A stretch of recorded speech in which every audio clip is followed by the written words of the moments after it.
tenho uma dúvida que ultimamente venho me questionando. Quando temos um objetivo, uma meta, traçamos planos e ideias para atingir tal objetivo. Mesmo quando passamos por alguma dificuldade, geralmente procuramos meios de tentar solucionar, sair ou passar da melhor maneira por aquele momento. Tudo isso nos leva a uma posição de pedir a Deus que nos ajude na conquista daquele objetivo ou na solução de um determinado problema. Sempre escutamos nas pregações, nos grupos, encontros de jovens, nas letras de canções e na própria palavra de Deus.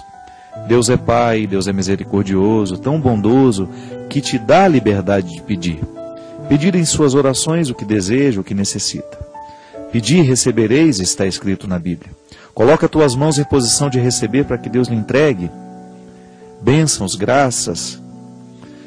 Mas o que me deixa confuso é que ao mesmo tempo que ouvimos e refletimos tudo isso, também em outros momentos, em canções, palestras e tudo mais, ouvimos que Deus sabe de todas as nossas necessidades, que tem um cuidado tão grande conosco, bem mais que com os lírios do campo, que precisamos deixar Deus guiar e conduzir nossa vida. E muitas vezes queremos ser Deus de nós mesmos. Quando estamos ali lutando por algo, batalhando, pedindo que Deus nos ajude, nesta ou naquela dificuldade, entendemos que para ser assim, ficamos felizes, logo lembramos de agradecer.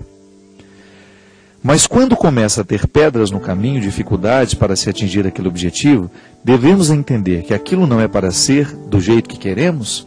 Ou estamos desistindo diante do primeiro obstáculo? Será que Deus não colocou aquele obstáculo para passarmos e chegarmos mais fortes e confiantes lá no fim?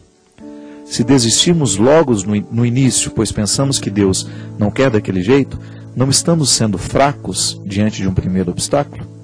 Obrigado pela atenção e peço que assim que possível me retorne. Grande abraço, Alessandra. Alessandra, seu e-mail tem muitas perguntas e todas elas muito misturadas, né? É o jeito próprio mesmo quando a gente quer desabafar, né? Primeira coisa, minha filha, nós temos que entender que a vida humana é o lugar que Deus escolheu para agir. Não há nada de extraordinário nessa ação de Deus aqui neste aspecto. Sabe por quê? Porque tudo pode ser um lugar de revelação. Da mesma maneira como Moisés ficou encantado com aquela sarça ardente, nós precisamos entender que o tempo todo na nossa vida existem algumas sarças também ardendo diante dos nossos olhos. Quais são essas sarças? Os fatos, os acontecimentos, as dificuldades, as alegrias, as tristezas. Como é que nós podemos nos posicionar diante de tudo que a gente... Lembra que a gente falava na semana passada? Que nós temos o eu ideal e o eu real? Que muitas vezes a infelicidade nasce justamente quando nós não conseguimos concretizar no eu real aquilo que nós temos como eu ideal. É assim que Deus age em nós. Nos ajudar a encontrar um equilíbrio para que nós possamos realizar, para que nós possamos viver na nossa vida essa satisfação de ser quem a gente é. Para isso que a gente pede, para isso que a gente reza, não é verdade? A gente sempre pede a Deus que nos ajude a abrir os caminhos, a gente sempre pede que Ele nos ajude a encontrar a melhor solução. Mas aí vem um conflito, que realmente em muitos textos bíblicos, em muitas canções que nós cantamos, nós dizemos que a gente não precisa pedir, que Deus já sabe tudo. Então fica um conflito. Como é que eu vou pedir se Ele já sabe tudo? É aí que está a beleza da oração. Porque a oração, ela não precisa ser um texto lógico. A oração é o desabafo que nós fazemos diante de Deus. É o desabafo que nós realizamos diante dEle, confiando a Ele as nossas realidades. E aí, no meio da oração, a gente acaba dando um palpite para que Deus pudesse fazer do jeito que a gente acha que é melhor. E aí a gente pode parecer que nós somos Deus de nós mesmos, né? Mas tudo depende da maneira como nós entregamos para Ele, Alessandra. Veja bem, entregar as situações para Deus é, antes de qualquer coisa, a gente não abrir mão das responsabilidades que são nossas. Se eu apresento, eu tenho determinado problema, oh, meu Deus, eu preciso passar neste concurso. Aí eu apresento essa situação para Deus. Eu quero passar. E para passar eu preciso estudar.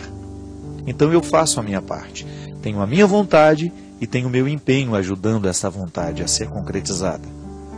Mas aí também a gente precisa confiar nas mãos de Deus, porque nós não sabemos se passar neste concurso é o melhor para nós. Não é assim na vida? De vez em quando nós insistimos em pedir para Deus aquilo que nós queremos. Eu quero passar neste concurso e para isso me empenho. Mas nem sempre aquilo que é melhor para mim é aquilo que eu estou desejando. É por isso que é importante que a nossa fé seja sempre histórica, concreta. A fé concreta passa o tempo todo pelo bom senso.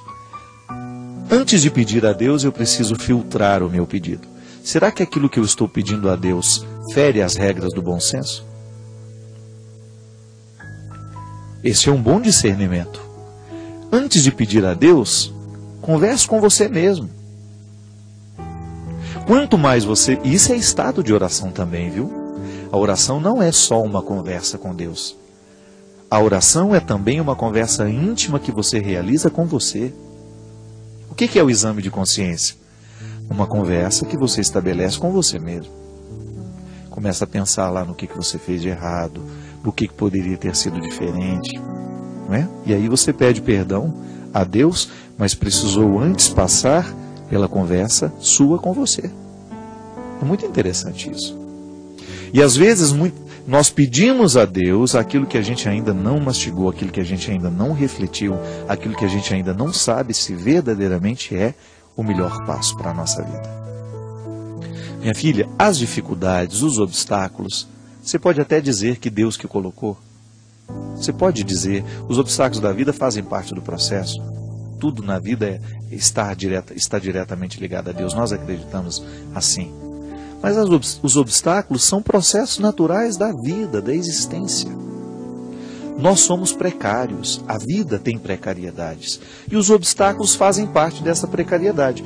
Digamos que este livro tenha sido escrito em inglês. Eu não sei inglês. Eu vou abrir, aqui não, porque não é um livro, isso aqui eu vou ouvir. Vamos pegar um livro para ficar melhor. Um casal especial, os pais de Santa Teresinha. Digamos que este livro tenha sido escrito em inglês. Eu pego e descubro que eu não sei ler o livro. Eu preciso do conteúdo do livro, mas eu não tenho a capacidade de ler em inglês. Isso é um obstáculo natural. É Deus que colocou? Não. Processo natural da vida. Quem não estudou inglês não sabe inglês.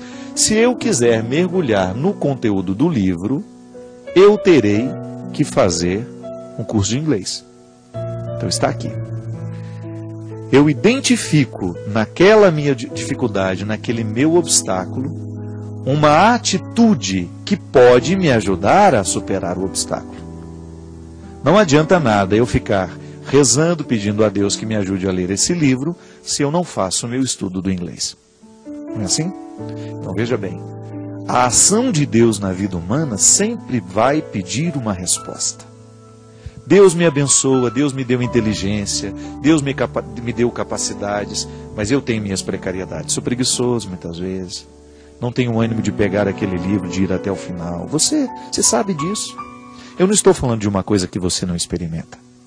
Quantas vezes na vida você deixou de experimentar situações maravilhosas porque lhe faltou disposição para elas? Ah, estou com preguiça de acordar cedo, eu não dou conta, fico cansado demais. São os obstáculos, o contexto da vida. Não é assim?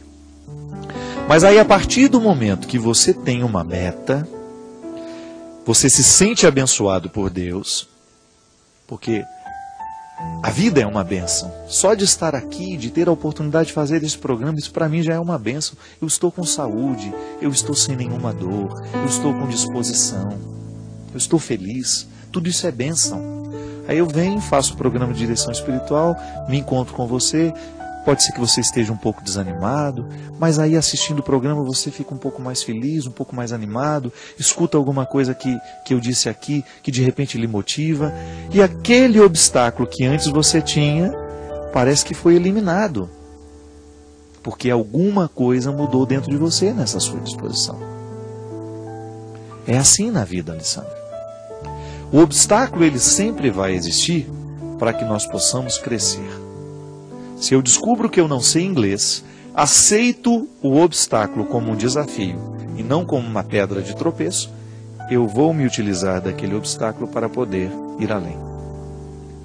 Vou partilhar agora a minha vida. Eu sou um rapaz, já um moço, um homem, feito, eu vou fazer 40 anos.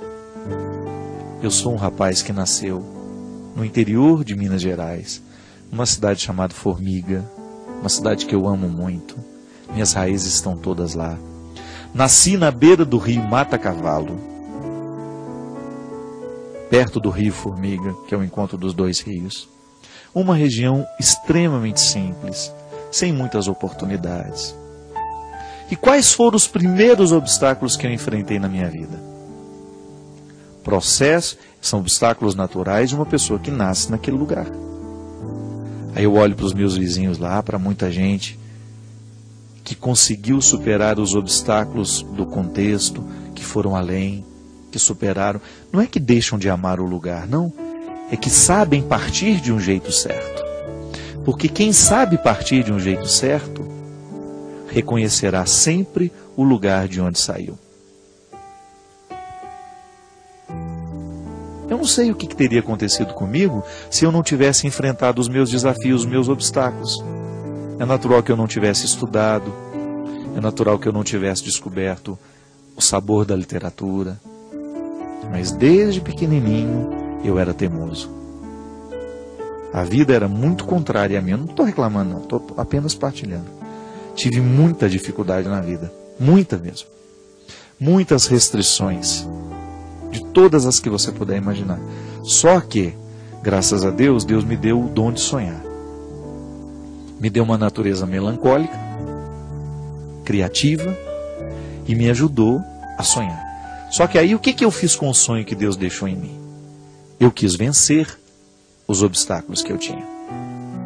Sabe, minha gente, hoje, como padre, esse é o meu principal aprendizado. O que eu quero realizar na vida das pessoas que eu encontro é aquilo que eu sei que Deus realizou na minha. Eu sei a matéria frágil da qual eu sou feito. Mas eu não desisto. Isso é o mais bonito na vida, quando nós sabemos que nós temos o direito de não desistir. Por mais precário que você seja. Por mais precária que seja a matéria humana que está aí no seu coração, que te impede, que te impossibilita, é possível. Eu fico tão feliz e tão comovido quando eu vejo pessoas superando os seus limites.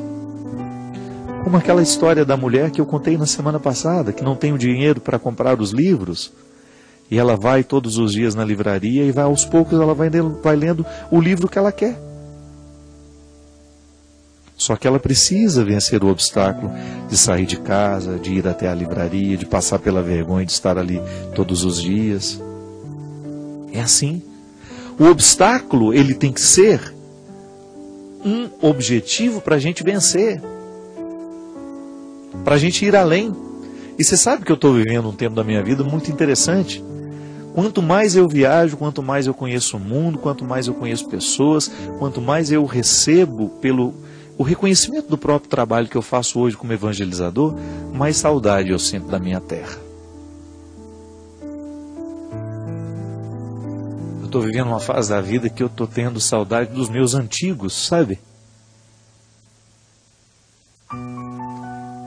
Saudade das coisas que de repente hoje eu não tenho tanto contato mais. Saudade dos meus amigos de infância, do lugar onde eu nasci. Eu acho que isso é o processo bonito da vida, Alessandra. Eu tenho saudade daquele tempo que foi difícil, das minhas lutas, da luta da minha família.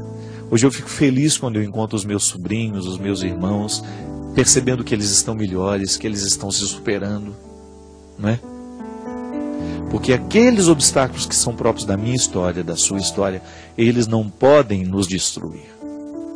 Você não pode permitir que eles venham para lhe destruir. E é assim que Deus age. Pegando tudo que é próprio da nossa vida, pegando tudo que é próprio do nosso contexto, da nossa história, aquilo que você sabe, aquilo que está aí dentro de você, guardado a 7